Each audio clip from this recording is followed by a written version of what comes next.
Ya, assalamualaikum warahmatullahi wabarakatuh. Hari ini kita masuk di pertemuan ke-13 ya. 13 minggu depan satu pertemuan lagi. Jadi kita minggu depan dua pertemuan sekaligus ya. Karena kita kekurangan pertemuan. Ya, hari ini materinya prosedur sita dan eksekusi. Prosedur sita dan eksekusi. Jadi kita lihat dulu pengertian sita, yaitu tindakan menempatkan harta kekayaan tergugat atau harta sengketa secara paksa berada dalam penjagaan yang dilakukan secara resmi berdasarkan perintah pengadilan atau hakim. Ya, ini sita. Jadi sita itu kalau bahasa ringannya, bahasa kita sehari-hari, sita itu bahwa suatu barang yang merupakan pokok dari sengketa yang terlibat langsung dengan perkara itu wajib disita, diawasi oleh pihak pengadilan. Dalam hal ini biasanya permasalahan harta gonogini, ya, permasalahan harta gonogini ini kalau memang mau disita, kalau memang ada tuntutan dari pihak istri untuk membagi harta gonogini, maka istri dapat mengajukan gugatan pembagian harta bersama. Jika pembagian harta bersama sudah diajukan gugatannya, maka dengan begitu hakim akan meminta untuk disita apapun itu, mobil, rumah, tanah, dan lain sebagainya, barang bergerak maupun barang tidak bergerak yang merupakan harta bersama. Ya, di sini nanti barang-barang yang disita itu harus dibuktikan oleh para pihak, terutama pihak istri misalnya, bahwa itu memang harta bersama. Ya, bukan harta orang tua si suami, harta adik si suami, harta kakak si suami. Karena bisa saja memang rumah punya si suami, tapi dibuatnya atas nama ibunya. Ya, dibuatnya nama ibu kandungnya. Dibuatnya nama ibu kandung si suami. Jadi kalau itu nama jadi ibu kandung si suami, saat terjadi perceraian itu nggak bisa digugat jadi harta bersama. Karena apalagi kalau ibunya masih hidup, belum jatuh waris. Saat perceraian kan belum jatuh waris, jadi itu nggak bisa digugat. Jadi yang bisa digugat tuh barang-barang atau harta yang sudah menjadi sah milik si suami di saat pernikahan sampai dengan saat perceraian. Apa itu eksekusi? Eksekusi merupakan tindakan menjalankan putusan pengadilan yang telah berkekuatan hukum tetap secara paksa dan resmi berdasarkan perintah ketua pengadilan, oleh karena tergugat tidak bersedia menjalankan putusan pengadilan secara sukarela. Ya, jadi tadi setelah disita, digelar peradilannya digelar sampai putusan. Kalau ada upaya hukum selanjutnya seperti banding atau kasasi, ini barang ini yang bergerak dan tidak bergerak ini tetap disita sampai putusan berkekuatan hukum tetap. Putusan berkekuatan hukum tetap artinya bahwa putusan itu tidak ada upaya hukum lagi, tidak bisa diupayakan hukum lagi, habislah sampai situ. Dalam arti secara tidak langsung bahwa sudah mengajukan PK sebanyak 3 kali. Karena kita di hukum Indonesia batas mengajukan PK itu 3 kali. Jadi kalau udah berkekuatan hukum tetap, dia udah mengajukan PK 3 kali tapi ditolak, maka ini wajib jatuh eksekusi. Eksekusi ini ada dua pengertian. Pengertiannya itu eksekusi itu bisa si suami ini secara sukarela, ya, jatuh putusan pengadilan menyatakan bahwa rumah harus dibagi 2 dengan sukarela. Suami menjual rumah, uangnya dibagi 2.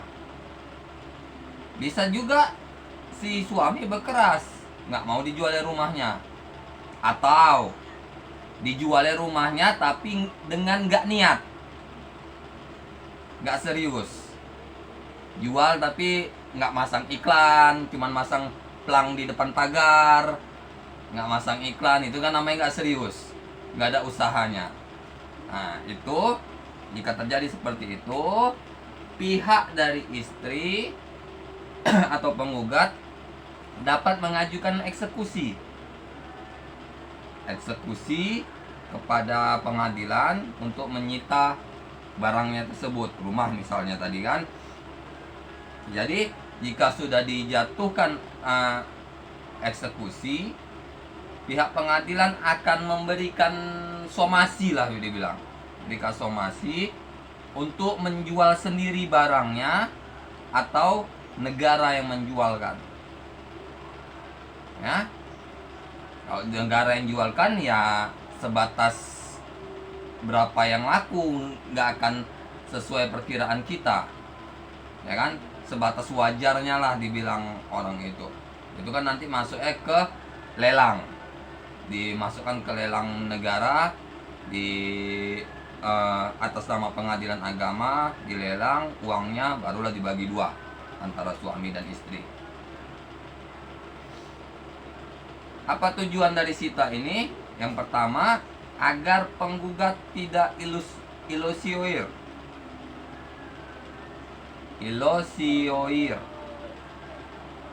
Apa itu? Maksudnya agar barang tergugat atau barang sengketa tidak dipindah tangankan kepada orang lain melalui jual beli, hibah, dan sebagainya. Juga agar tidak dibebani dengan sewa menyewa atau diagunkan kepada pihak ketiga. Yang keduanya yakni agar objek eksekusi memperoleh kepastian keberadaannya setelah perkara yang disengketakan diputus oleh pengadilan. Jadi fungsi eksekusi ini untuk menjamin barang tersebut. Menjamin barang tersebut agar tidak dipindah tangankan, agar tidak disewakan, dijual beli, dihibah, diwariskan, dipindahkan ke nama ibunya. Kan banyak itu yang apa. Nah, kalaupun dia berhasil memindahkan misalnya ke nama ibunya, dilihat tanggal dia memindahkannya. Nah, kan tanggal notaris ada, kapan dia mengajukannya, tanggal sekian. Sementara gugatan perceraian tanggal sekian. Kalau luan gugatan perceraian, maka pemindah tanganan ini nggak sah. Nah, jadi tetap milik si suami yang harus dibagi.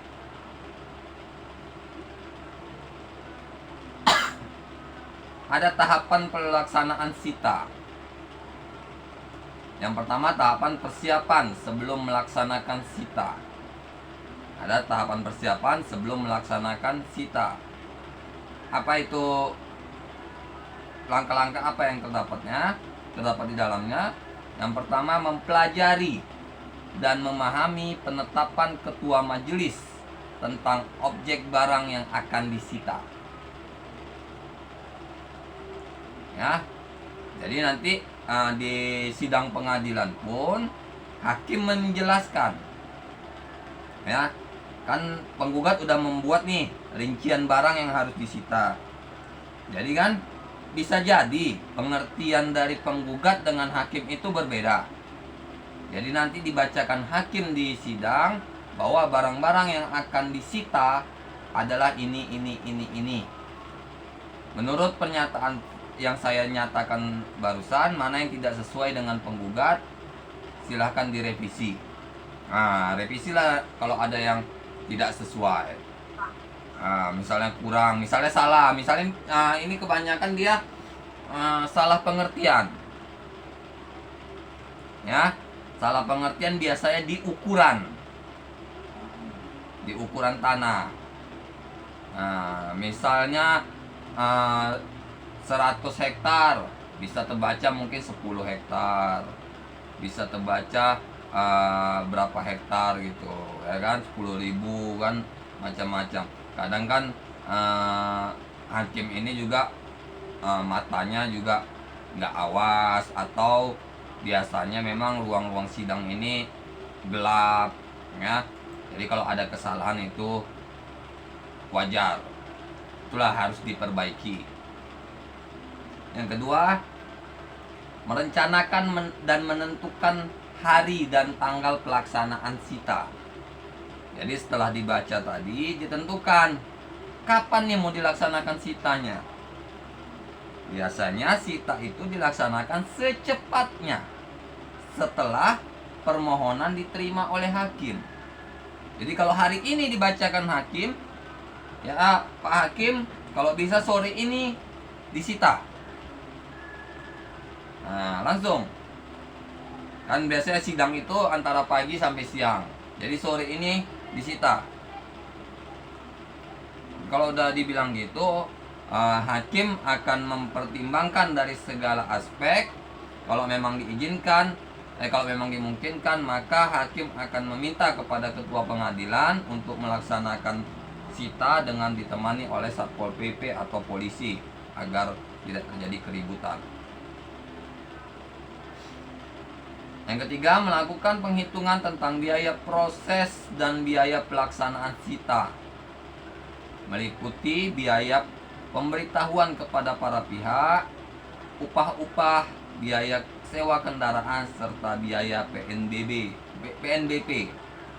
Jadi semua biaya-biaya ini yang kemudian akan timbul pada saat melakukan sita, maka itu menjadi tanggungan dari pemohon. Karena pemohon yang mengajukan sita, maka pemohon harus menanggung biaya sita tersebut.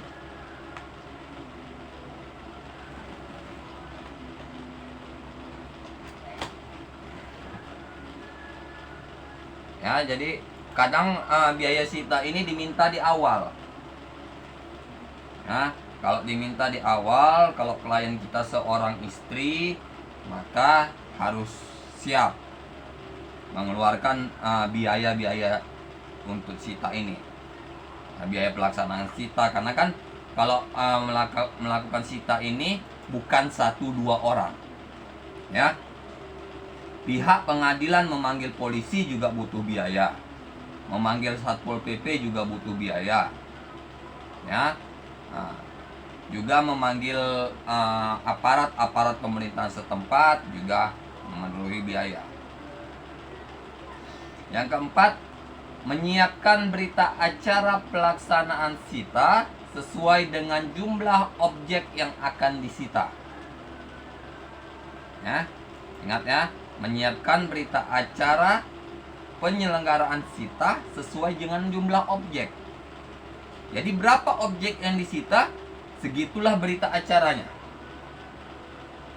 Ya, rumah berita acaranya sendiri, mobil berita acaranya sendiri, sepeda motor sendiri, kulkas, tahap-tahap, televisi, segala macam yang mau disita itu sendiri-sendiri semua.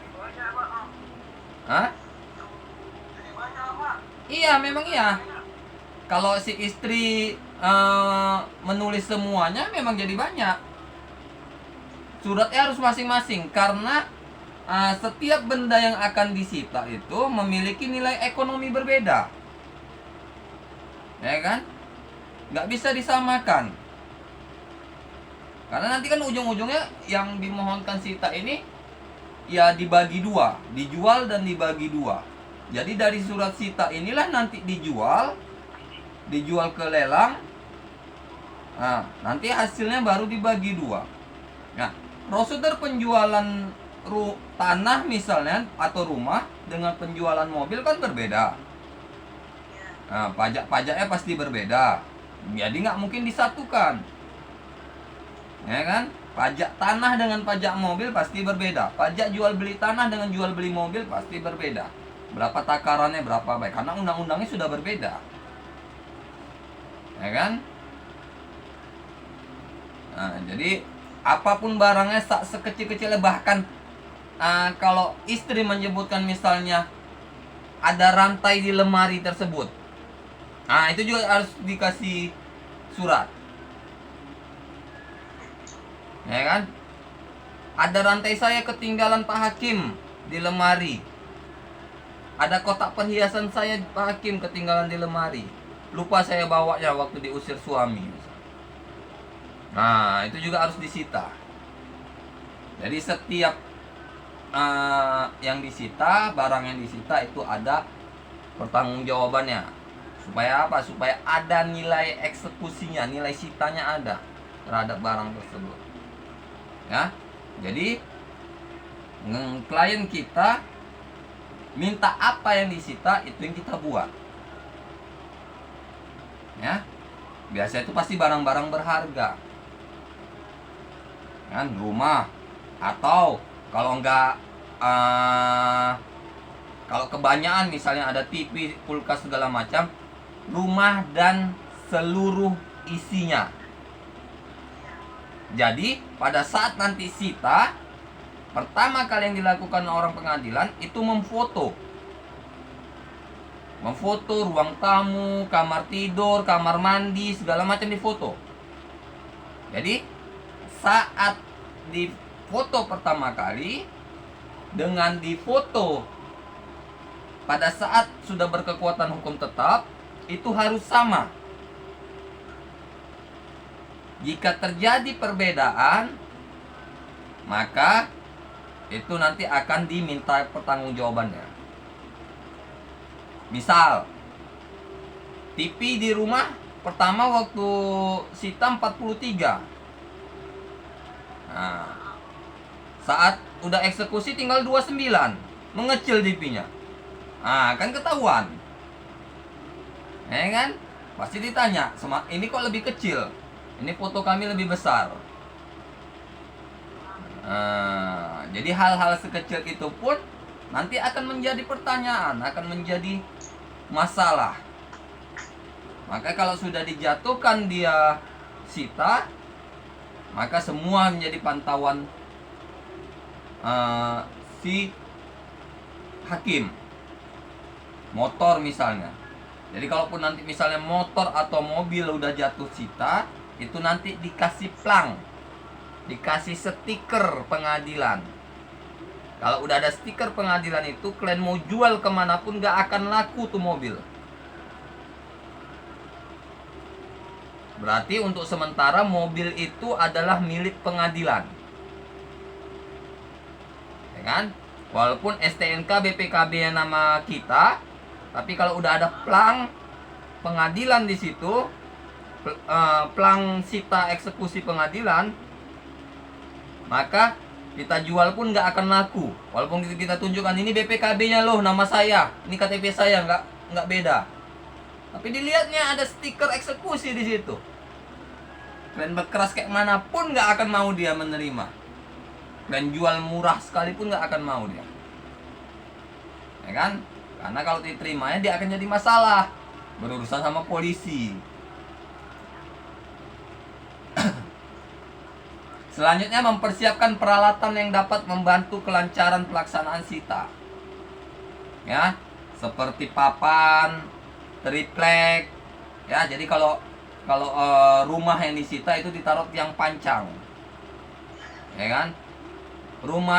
Rumah ini disita dalam pengawasan Pengadilan Agama Medan misalnya. Rumah ini dalam pengawasan Pengadilan Agama Medan. Ditaruh di depan rumah. Hup. Dah. Ini nggak boleh bergerak yang pancang di pengadilan ini. Kalau bergerak, kalau berubah dari yang tempat dia pasang, Nah, itu akan jadi pertanyaan. Berarti ada upaya menjual rumah tersebut. Ya kan? Pasang siapa? Pi- Pasang siapa kita? Enggak, pihak pengadilan. Nanti mereka pasang, dipasangnya, difotonya, dicatatnya. Ya, tiang pertama, kayu pertama, jaraknya misalnya 3 meter dari tembok pagar. Kan? Yang kaki kedua 3 meter dari tembok sebelah kanannya. Nah, seperti itu dia harus pas. Jarak dari jarak tiang dengan pagar misalnya 10 cm. Nah, kedalaman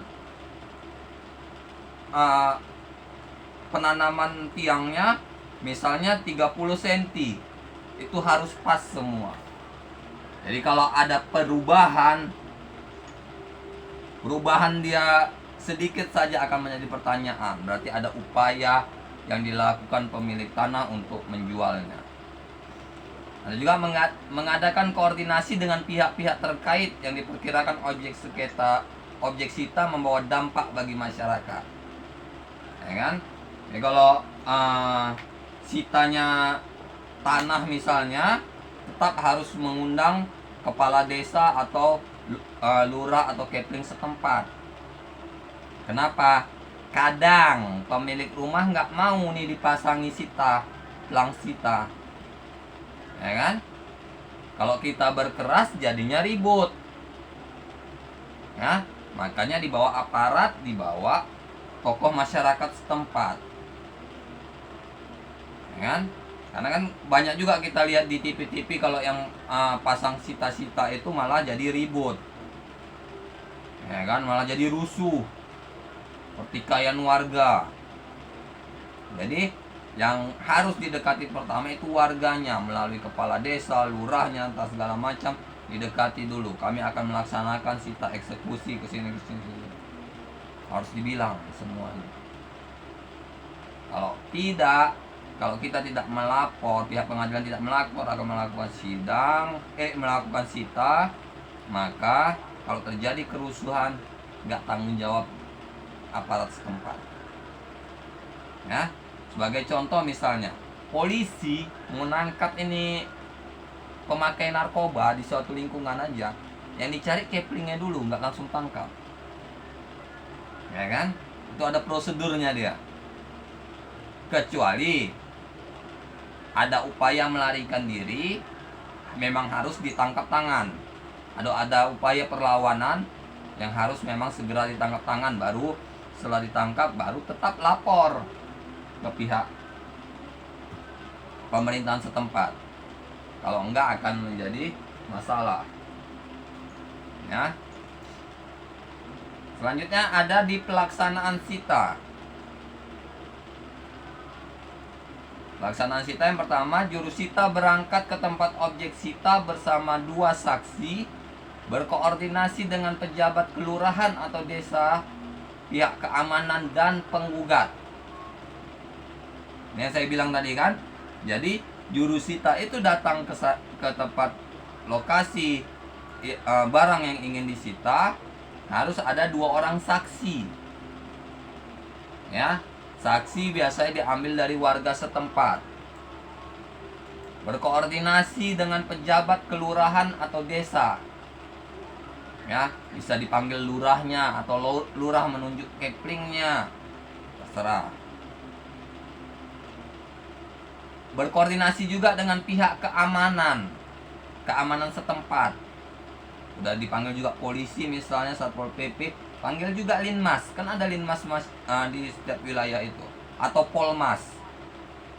Linmas atau Polmas, polisi masyarakat kan ada di kantor lurah, harus tetap berkoordinasi. Ada juga penggugat juga harus hadir di tempat barang sitaan. Karena apa? Karena penggugat yang tahu persis barang yang mau disita. Jadi kalau penggugat tidak datang, bingung, nanti bisa jadi salah sita. ya kan? Baru yang kedua, jurusita membacakan penetapan perintahan sita di tempat objek sita atau tergugat. Jadi sebelum melakukan sita, jurusita membaca perintah pengadilan tentang sita itu. Ya, dibacakan dulu, didengar oleh masyarakat, tokoh masyarakat, diketahui oleh warga setempat. Penggugat wajib menyebutkan secara jelas secara jelas dan satu persatu terhadap barang yang akan disita. Jadi walaupun jurusita udah punya salinan barang-barang yang mau disita, tapi barang-barang yang mau disita ini kan yang tahu itu pihak penggugat, ya kan? Pihak istri. Barang mana yang mau disita nih, ya kan? Dijelaskan serinci-rincinya pun jurusita nggak tahu betul ini barangnya yang mana, ya kan? Bukan istilahnya nggak mungkin lah tiba-tiba langsung tahu gitu kalau tidak diberitahu. Yang keempat, jurusita meneliti dengan seksama terhadap barang-barang yang menjadi objek sita dan dicocokkan satu persatu jenis dan bentuk barang yang tertulis dalam penetapan sita dan keadaan barang senyatanya. Jadi barang yang mau disita sesuai dengan catatan pengadilan itu harus disesuaikan sama. Ciri-cirinya apa segala macam sama. Ya, dicatat, dikasih label sita, itulah sudah ditetapkan sebagai barang sita. Ya. Harus dijelaskan keadaan senyata-nyatanya. Misalnya kereta lampu kotanya pecah, misalnya retak, harus dibilang. Kap ekoya misalnya, bilang. Semua harus dibilang. Dengan dipoto tetap harus dijelaskan. Jurusita menitipkan pengawasan terhadap barang-barang tersita tersebut kepada pejabat kelurahan desa yang hadir agar tidak dialihkan kepada orang lain. Ya. Jadi jurusita di sini menetapkan aparat pemerintah setempat sebagai wakilnya untuk mengawasi barang-barang sitaan. Karena jika tidak, itulah seperti yang saya bilang tadi, bisa terjadi pemindah tanganan barang-barang sitaan tersebut. Karena kalau udah pindah tangan akan susah. Jadi kalau ada hal-hal yang mencurigakan, biasanya pemerintah setempat akan menghubungi pihak pengadilan, pihak jurusita yang sudah ditetapkan tadi. Mereka akan memberikan nomor handphone darurat. Jika objek sita berupa barang bergerak, maka penyimpanannya dapat dilakukan di tempat yang patut. Tetapi penjagaan dan penguasaan barang tersebut tetap di tangan tergugat. Ya. Jadi, misalnya barang sitaan, misalnya mobil. Misalnya mobil ya. Biasanya pihak tergugat memarkir mobilnya di depan pagar, di depan rumah. Ya, di depan rumah. Tidak dalam gerasi atau dalam pagar, di depan. Jadi kan kalau menurut pihak pengadilan ini riskan. Riskan dimaling, pecah kaca, segala macam. Nah, biasanya kalau ini terjadi, pihak pengadilan akan menyarankan untuk menitipkan mobilnya ke tempat penitipan yang terdekat.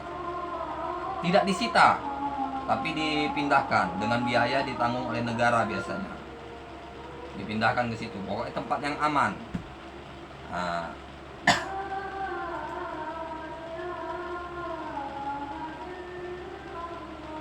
selanjutnya ada setelah pelaksanaan sita.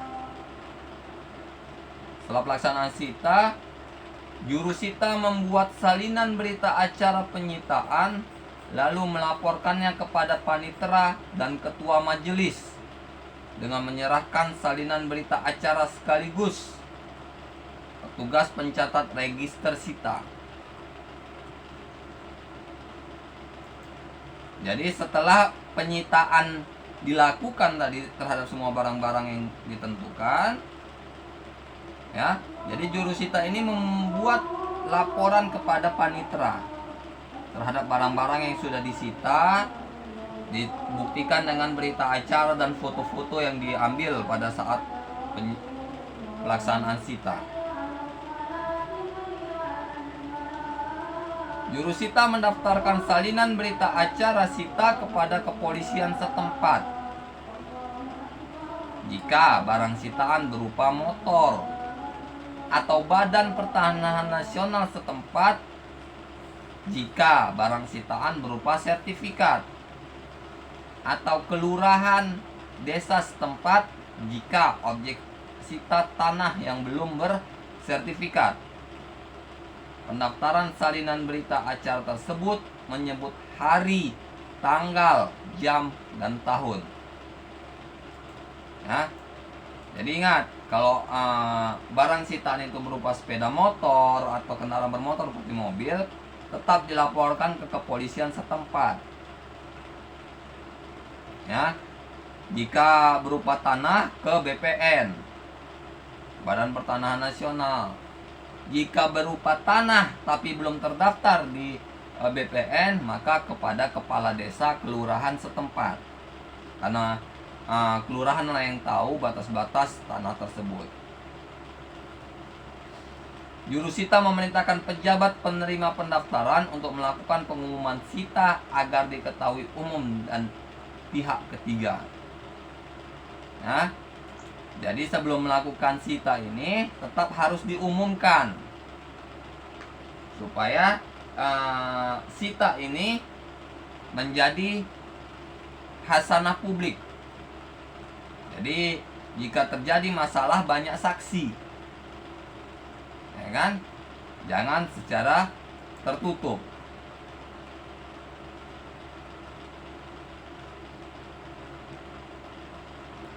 Selanjutnya kita bahas masalah eksekusi.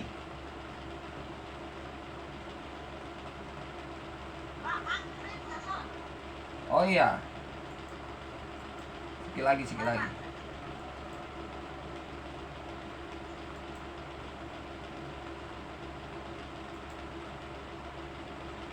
Eksekusi ini biasanya dalam harta perkawinan dan sengketa ekonomi syariah. Yang pertama, tahapan pelaksanaan eksekusi. Ya. Terdiri dari persiapan sebelum pelaksanaan. Persiapan sebelum pelaksanaan, yang pertama mempelajari dan memahami penetapan ketua pengadilan agama tentang perintah eksekusi. Yang kedua, mempelajari dan memahami putusan pengadilan yang menjadi dasar pelaksanaan eksekusi. Ini yang tadi, putusan harus berkekuatan hukum tetap. Yang ketiga, merencanakan dan menentukan hari dan tanggal pelaksanaan eksekusi. Hari dan tanggalnya harus jelas. Melaksanakan perhitungan tentang biaya proses pelaksanaan eksekusi. Ya. Baru masuk ke proses pelaksanaan eksekusi. Pada prinsipnya kedua jenis eksekusi yang disebut di atas baru dapat dilaksanakan setelah dilampauinya tenggang waktu peringatan kepada tergugat yang dikalahkan termohon eksekusi, dan ketua pengadilan agama telah mengeluarkan surat penetapan perintah eksekusi kepada panitera dan jurusita. Ya. Lanjutnya di pelaksanaan eksekusi real sesuai pasal 1033 RV, bahwa jurusita berangkat bersama rombongan dan 2 orang saksi menuju tempat objek eksekusi, menunggu kehadiran pejabat terkait, satuan keamanan, pemohon dan termohon eksekusi. Ya, jadi kalau jurusitanya luan datang harus menunggu agar semua pihak hadir. Jurusita membacakan surat penetapan perintah eksekusi dari pihak pengadilan, harus dibacakan semuanya. Jurusita membuat berita acara pelaksanaan eksekusi dengan menyebut secara rinci dan jelas terhadap barang-barang yang dieksekusi, meliputi jenis, bentuk, letak, batas-batas, dan ukurannya. Jurusita menandatangani berita acara pelaksanaan eksekusi tersebut dengan dua orang saksi.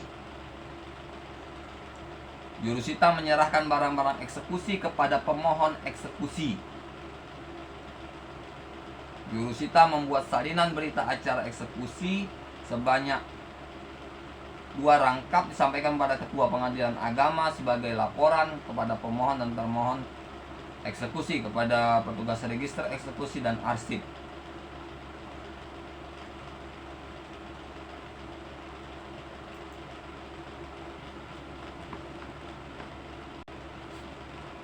Ada pelaksanaan eksekusi pembayaran uang.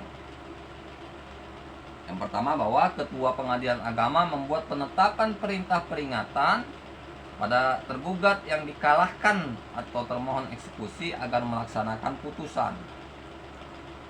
Jurusita memanggil pemohon eksekusi dan termohon eksekusi untuk menghadiri sidang. Jika tenggat waktu Aanming terlampaui 8 hari, sedang termohon eksekusi tidak mau melaksanakan putusan dengan sukarela, maka Ketua Pengadilan Agama mengeluarkan penetapan perintah kepada panitera jurusita untuk melaksanakan sita eksekusi. Proses pelaksanaan sita eksekusi dilaksanakan sebagaimana proses pelaksanaan sita jaminan. Dalam melaksanakan harus didahulukan barang-barang bergerak. Sekira tidak mencukupi putusan, maka sita eksekusi dilakukan terhadap barang tidak bergerak. Pelaksanaan sita eksekusi yang telah berkekuatan hukum mengikat berdaya eksekutorial. Yang ketiga, ada pelaksanaan lelang eksekusi. Yang terakhir di pelaksanaan lelang eksekusi. Lelang adalah penjualan barang yang terbuka untuk umum, baik secara langsung maupun melalui media elektronik, dengan cara penawaran harga secara lisan dan atau tertulis, yang didahului dengan usaha mengumpulkan peminat. Ya. Dalam praktek pengadilan agama, penjualan lelang seringkali dilakukan dalam melaksanakan putusan tentang pembagian harta bersama atau waris. Bila pembagian harta atau barang tidak dapat dilakukan secara innatural atau secara sukarela, secara sesamanya saja. Sesuai pasal 200 HIR 215 RBG 215 ayat 1 RBG 200 HIR 200 ayat 1 HIR dan 215 ayat 1 RBG, penjualan lelang barang tersita hanya dapat dilakukan oleh kantor lelang negara menurut pasal 1 angka 4 Keputusan Menteri Keuangan nomor 45/KMK 01/2002. Kantor lelang adalah kantor pelayanan piutang dan lelang negara KP2LN. Dalam pelaksanaan lelang eksekusi, Ketua Pengadilan Agama selaku penjual mengajukan permohonan kepada KP2LN persyaratan yang harus dipenuhi sebagai persiapan lelang eksekusi. Apa itu? Yang pertama, salinan atau kopi putusan PA Pengadilan Agama. Yang kedua, salinan atau kopi penetapan Aanming atau sita eksekusi. Salinan kopi penetapan sita. Salinan atau kopi berita acara pelaksanaan sita. Salinan atau kopi perincian hutang yang harus dipenuhi oleh termohon eksekusi. Salinan atau kopi pemberitahuan lelang kepada termohon eksekusi. Kopi bukti kepemilikan tidak dikuasai, harus ada pernyataan tertulis dari penjual bahwa barang-barang tersebut tidak disertai dengan bukti kepemilikan dengan alasan apapun. Ya, inilah pembahasan kita tentang sita eksekusi dan eksekusi lelang. Di pertemuan selanjutnya kita akan membahas masalah upaya hukum. Jika ada permintaan dari teman-teman pencinta ilmu hukum untuk dibahas materi mengenai ilmu hukum, silakan tinggalkan komentar di setiap video yang kalian tonton. Kalian ingin dibahas tentang materi hukum apa? Insya Allah sebisa mungkin saya akan bahas, dan sesi tanya jawab akan kita lakukan jika memang kalian butuh penjelasan secara langsung. Kita bisa tanya jawab melalui video online di YouTube, di WhatsApp, dan segala macam. Kritik dan saran sangat saya nantikan dari penonton setia channel ini, agar dapat membangun channel ini guna mencerdaskan kehidupan bangsa. Ya, saya terutama membahas masalah hukum. Sebisa mungkin nanti ada materi-materi lain dari teman-teman saya, dari prodi-prodi lain, akan saya usahakan. Demikian pertemuan hari ini, lebih dan kurang saya mohon maaf. Kepada Allah saya mohon ampun. Wabillahi taufik wal hidayah. Assalamualaikum warahmatullahi wabarakatuh.